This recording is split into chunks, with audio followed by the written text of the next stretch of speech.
Alright, Reaction TV Base nagbabalik po. Reaction. Ito po si Marcos Jr. Mag-e-explain po sa atin patungkol dito sa bagyo. Ito po yung pinaka-latest niyang balita. Pero unahin po natin yung nasa taas, pakinggan po natin. Kakatanim lang eh. Mabuti rin nakapag-harvest na tayo dito. Sa amin nakapag-harvest na kami. Kakatanim lang eh. So, hindi, buti na lang yung timing, hindi yung bago aani, nakapag-ani na tayo. Buti rin. Naintindihan po ninyo sinabi niya. Ito alam ko, medyo naguguluhan ako dito eh. Ulitin natin Nakapag-harvest na tayo dito. Sa amin nakapag-harvest na kami, kakatanim lang eh. Meron po ba nakapag-harvest, nakakatanim lang? Mahirap po kasi nagpapanggap ka na alam mo yung pagiging mahirap no? Ulitin po natin. Nakapag-harvest na tayo dito. Sa amin nakapag-harvest na kami, kakatanim lang eh. So, hindi, buti na lang yung timing, hindi yung bago aani, nakapag-ani na tayo. Buti rin nakapag-harvest na tayo dito. Sa amin nakapag-harvest na kami, kakatanim lang eh. Doon sa kanila daw po, nakapag-harvest na sila, kakatanim lang. Ano yun? Ang gulo eh.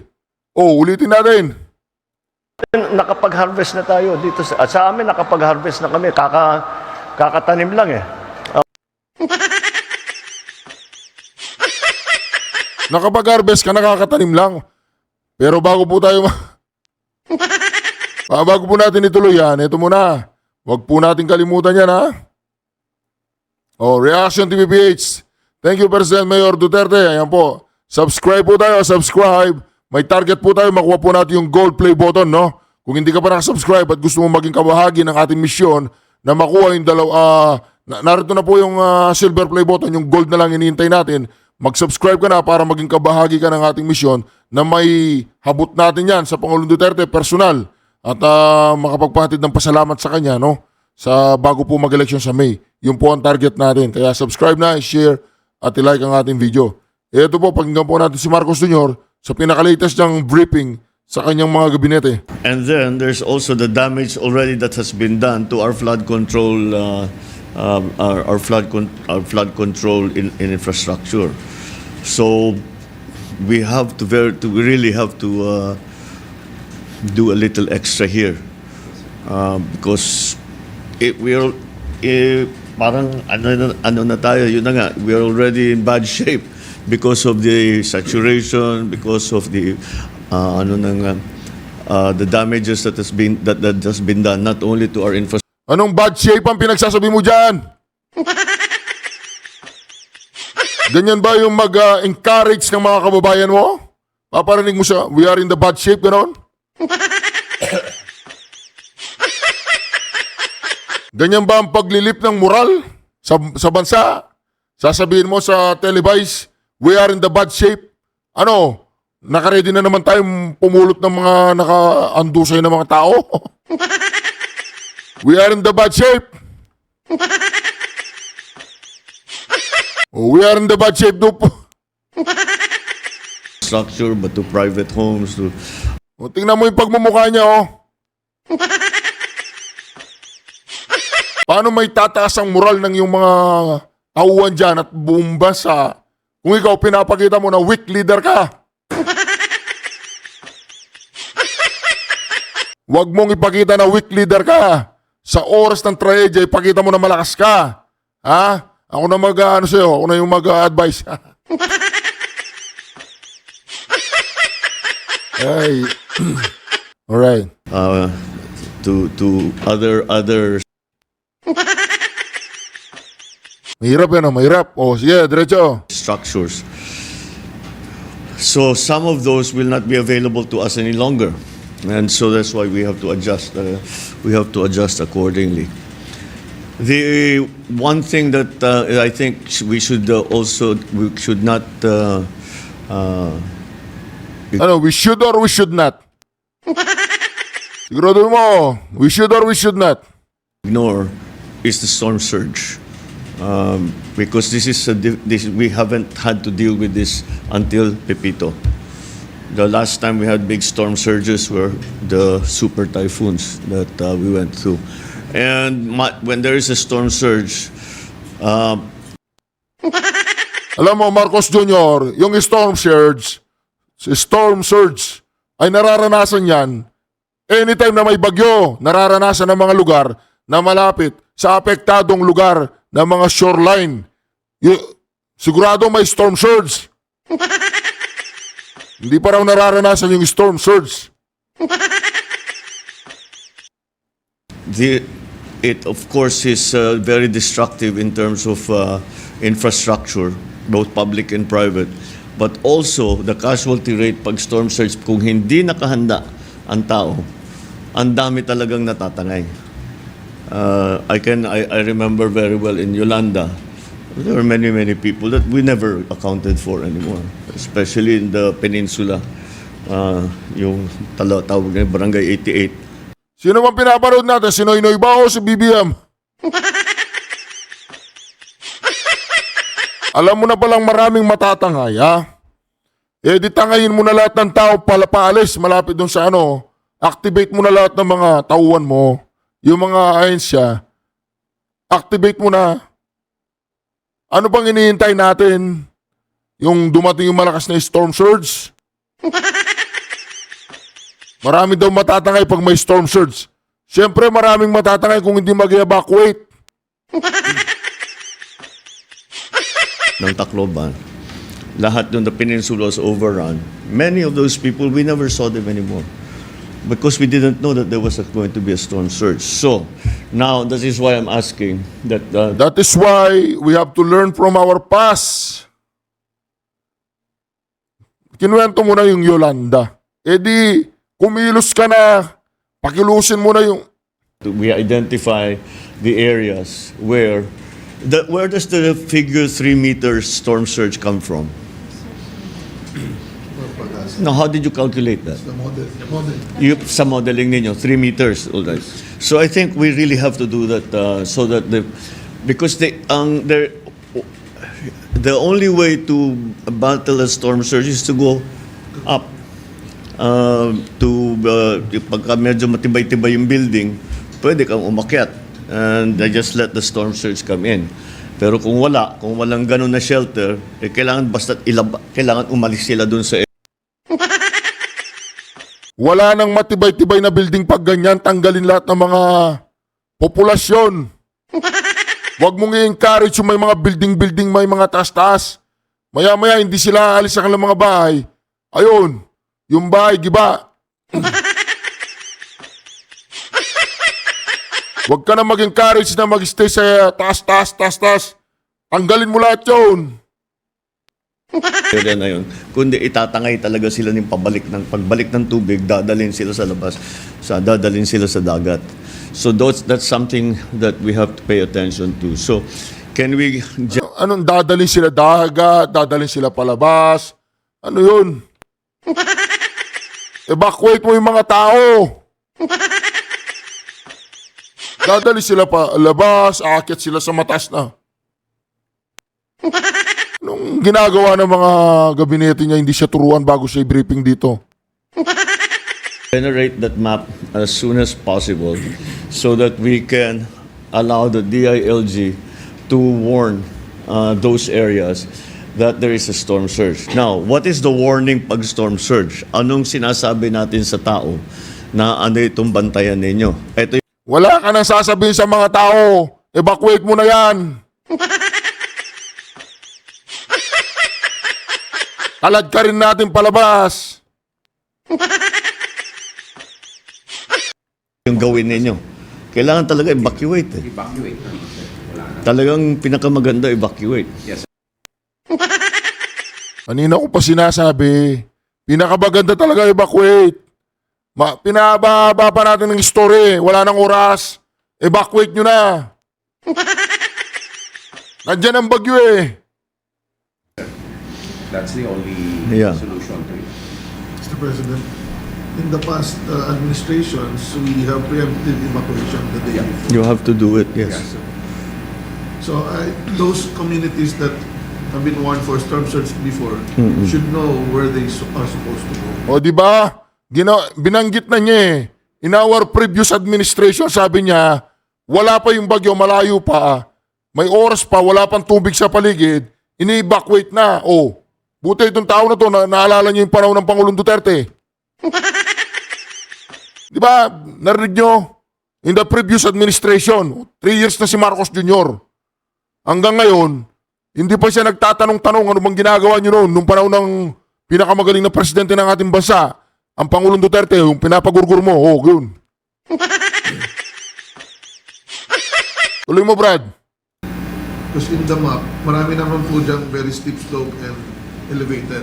So they just need to identify the flat and the bay-like shapes. So communities can be guided. Well, many of that population is already in the evacuation centers because of the past storms. So that's something. But Tingnan po ninyo yung mukha ni Marcos Jr. Oh. Naawa ako sa taong to. Alam nyo, yun, oh, tignan nyo. Oh. Di ba? Nakakawa siyang na hindi nakakawa eh, no? Oh. Ang binabatak na ito. Dapat batagin mo gatas, yung mainit-init na gatas para makatulog ka, sir. Ako binabatak ko gatas ng kalabaw eh. Any others and matters? Yes, when they were filed against him. Talaga bang tinago niyo yung asawa niyo? Yes. Tinago ko po ang asawa ko. Oh, ba't napunta tayo dyan kay Luis Tro? Yung nagtatago ng asawa. Lingit pa si Luis Tro, tinago daw yung asawa niya ngayon. Ipapadisbar ng Pangulong Duterte yan. Ang tawag dyan, obstruction of justice. Balikan natin si Marcos Jr. Sige, tago mo yung asawa mo. It is because Oh, walang because. Sige na, oh. I'm sure there are new areas here. Because dito I'm looking. Dito nga sa kabila eh. Pulang-pula eh. Oh. Hindi ba tinamaan ng bagyo? Hindi pa. Sir, if I may, sir, ang OCD, sir, ang pinakamagaling mag-communicate sa mga barangays. When we had our simulation meeting, SITRAP meeting last Friday, Saturday, and Sunday, Monday, and Tuesday, OCD was the one communicating directly to the barangay captain level. Okay, And good. informing them of what action to take. And it is very effective, sir. But when we inform them, we say it looks like the storm will pass in your area. Here's what you do. You have to give them guidance. Itong gagawin ninyo. We only have, if we're going to send the warnings out today,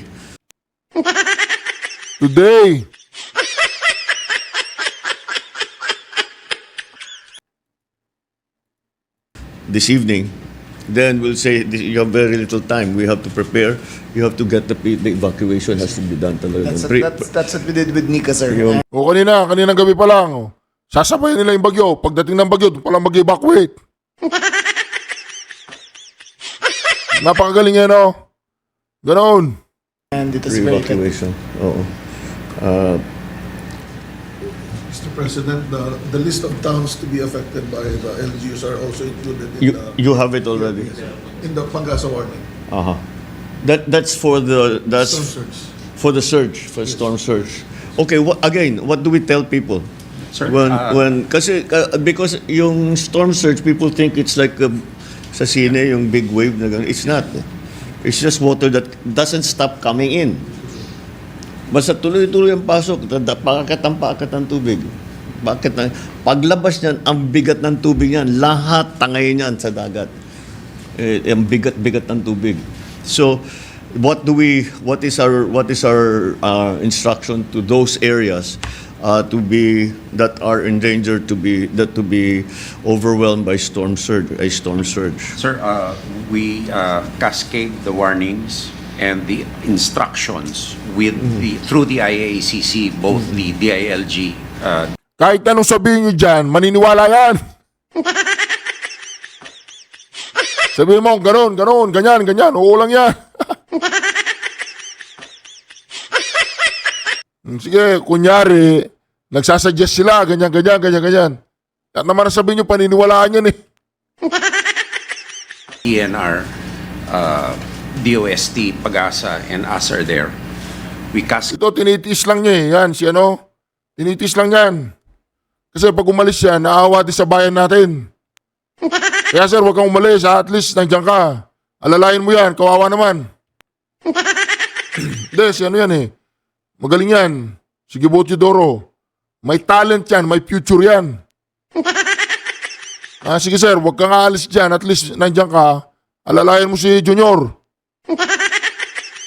Oo, okay lang yan. Okay lang, sige. the warnings down to the regional directors, and we give through the DILG, the order to preemptively evacuate already. So that's the trigger. Once there's storm surge, DILG warns, preemptive evacuation already, sir. From our previous experience in Marcy and in Lica, the northern Luzon provinces were very diligent in the evacuation exercises. Today we're gonna have to test Region 5 again because during storms during Typhoon Christine, they were not as efficient in evacuating In moving, people. yeah, people did Hopefully they've learned their lessons. But OCD is very deliberate and very precise with their warnings, and they go to the barangay levels and tell them to move to higher ground or to go straight to the evacuation areas. So, people talaga. Sir, OCD is on call 24/7, and if they, in case that we need to send out warnings, 1 hour lead time, and everyone assembles in the office, and we have a conference room downstairs so we communicate directly by video. At Tagalogin po lang ang sinabi niya para maintindihan ninyo. Mga ka-reaction, yun na yun. Ganon, basta't ganyan, ganyan, ganyan lang. Ganon, ganon, ganon, o yun. You forecast it to be over the Philippines for how long? You'll be out by Monday evening? If it continues to travel at what, 30 kilometers per hour? Yes. By Monday, it will be over water. Wala na sa lupa. It will exit the landmass through Pangasinan. Yep. Or by Monday. It will be Out of or by Monday. by Monday. All right. So that means if it's going to rain heavily, it will start on Saturday and Sunday and Monday. That's still 600 millimeters of rain. that's 400. oh. Well, I mean, I'm to be very simple about it. 3 times 2 is 600. So, yun ang magiging that medyo worst case scenario is that we will be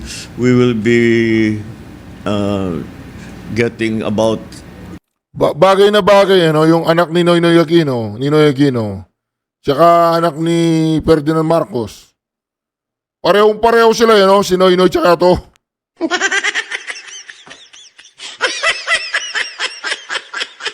Walang pinag-iba pagdating sa disaster. Ha? Buti na lang hindi niya kasama si Roas. Kung kasama niya si Roas, double trouble yan.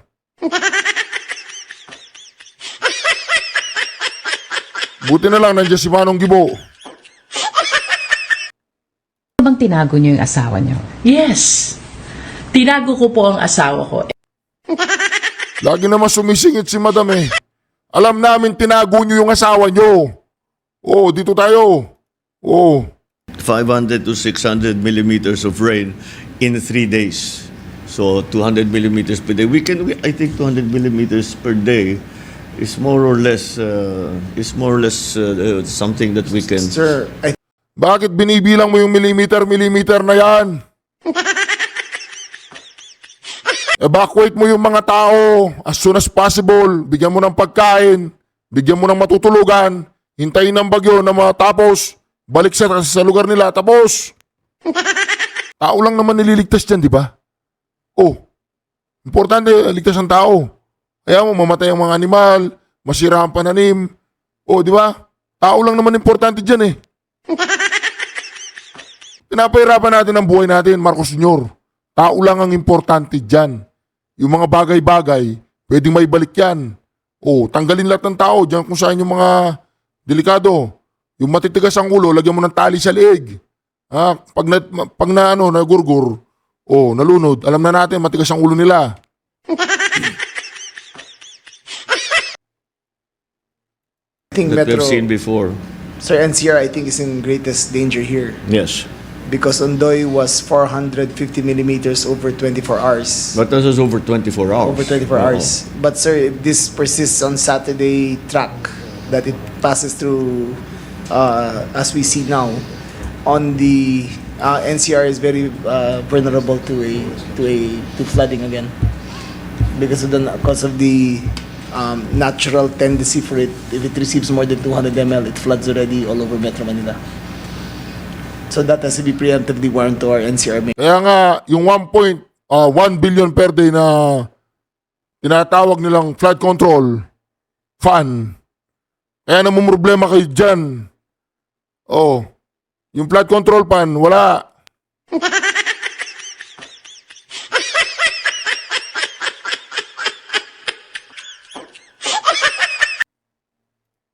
Talaga bang tinago niyo yung asawa niyo? Yes.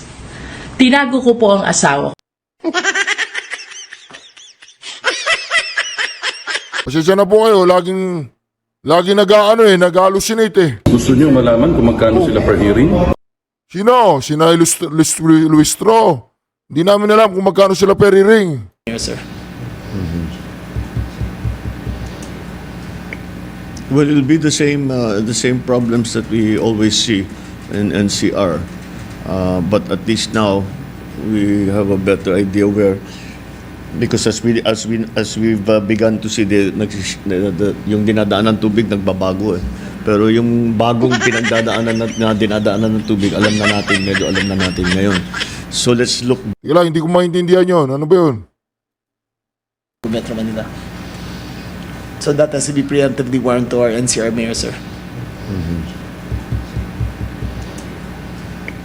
Well, it'll be the same problems that we always see in NCR. But at least now we have a better idea where, because as we've begun to see yung dinadaanan ng tubig nagbabago eh. Pero yung bagong pinagdadaanan na dinadaanan ng tubig, medyo alam na natin ngayon.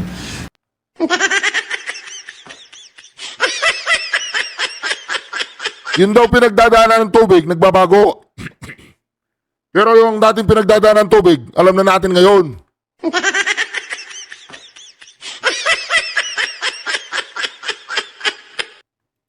Pero yung bagong pinagdadaanan na dinadaanan ng tubig, medyo alam na natin ngayon. So let's look back on the experience that we've had in the past few typhoons that caused extreme flooding that dropped. Wala kayong magagawa niyan. Tanggapin na natin ang katotohanan, lagi tayong lumulubog. Kasi wala namang flood control. So ang gawin na lang natin, lagi nating ililikas yung mga tao sa matataas na lugar para at least ligtas ang mga tao. Pakainin nyo ng pakainin doon habang may bagyo. Pag wala ng bagyo, pakawalan nyo na sila. Tapos!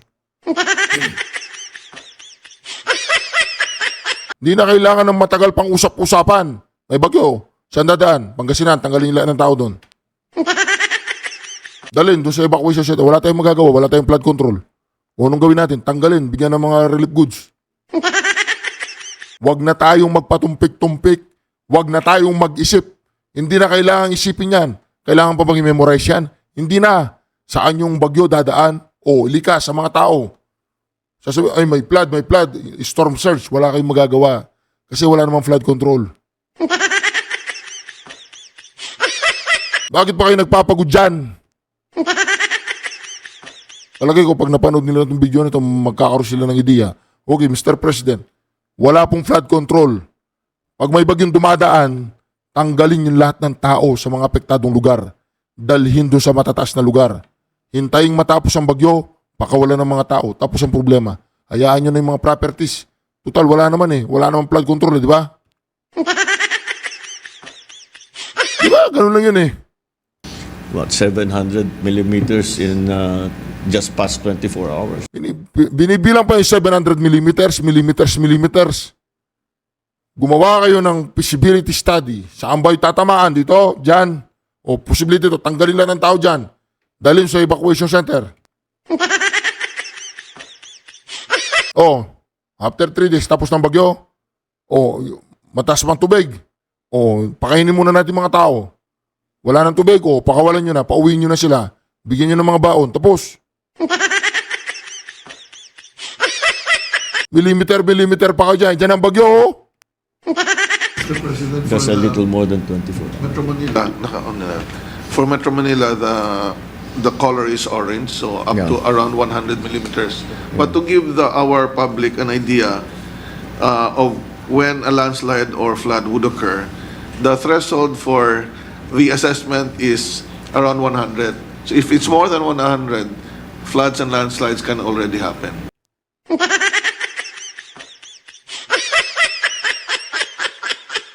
Talaga bang tinago niyo yung asawa niyo? Yes. Tinago ko po ang asawa ko. Ano ba naman yan, Lustro? Hindi pa matatapos yan. Hintayin mo na lang yung abla, yung demanda sa'yo ng Pangulong Duterte, tapos disbarment, oh. Wala ka na lisensya, okay lang.